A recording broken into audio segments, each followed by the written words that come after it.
પડેલા વરસાદથી પૂર્વ વિસ્તાર પાણી થઈ ગયો છે। સરસપુરમાં પણ વરસાદી પાણી ભરાઈ ગયા છે। સરસપુરમાં અનુપમ સ્કૂલ નજીક વરસાદી પાણી ભરાયા છે। પાણી ભરાતા વાહન ચાલકો પરેશાન થયા।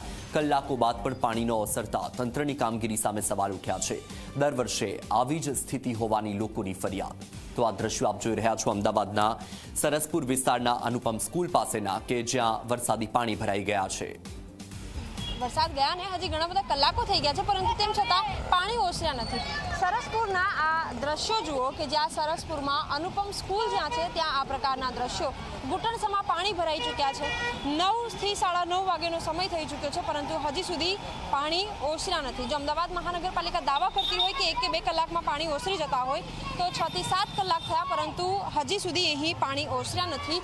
જે લોકો છે, સ્થાનિકો છે, એમની સાથે વાતચીત કરીશું, એમને પૂછીશું કે કયા પ્રકારની મુશ્કેલીનો સામનો તેમને કરવો પડી રહ્યો છે।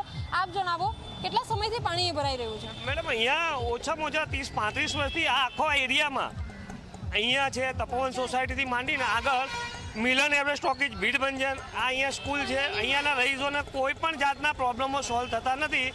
જ્યારે મત હોય ત્યારે અહીંયા મોટી મોટી રેલીઓ અને મોટા મોટા જલુસો નીકળે છે। બાકી આ જે મેઇન પ્રોબ્લેમ છે વર્ષોથી જ અહીંયાનો એકનો નહીં, આ પૂરા વિસ્તારનો છે। મિલન, પોટલિયા, શારદાબેન, આ એરિયો ભીડભંજન, આ વર્ષોનો પ્રોબ્લેમ છે, પણ કોઈ સોલ્યુશન આનું આવતું જ નથી।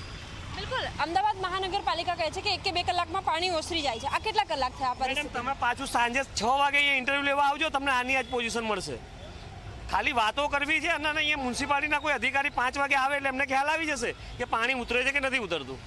બિલકુલ, જો દાવા અમદાવાદ મહાનગરપાલિકાના અધિકારીઓ એસી ચેમ્બરમાં બેસીને કરતા હોય તો તેમણે એકવાર સ્થળની મુલાકાત લેવાની પણ જરૂર છે, કારણ કે સ્થાનિકો કહી રહ્યા છે કે પાણી કલાકો બાદ પણ, જો સવારે વરસાદ થયો હોય, સાંજે જો કદાચ કોઈક આવે તો પણ આની આ જ પરિસ્થિતિ છે। એટલે ક્યાંક જો દાવા કરવામાં આવતા હોય, બજેટ ફાળવવામાં આવતું હોય સ્માર્ટ સિટીના નામે, તો એ માત્ર કાગળો સુધી જ સીમિત છે।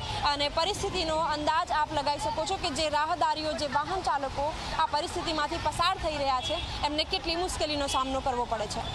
કેમેરામેન મુકેશ ચૌહાણ સાથે સપના શર્મા, ઝી 24 કલાક, અમદાવાદ।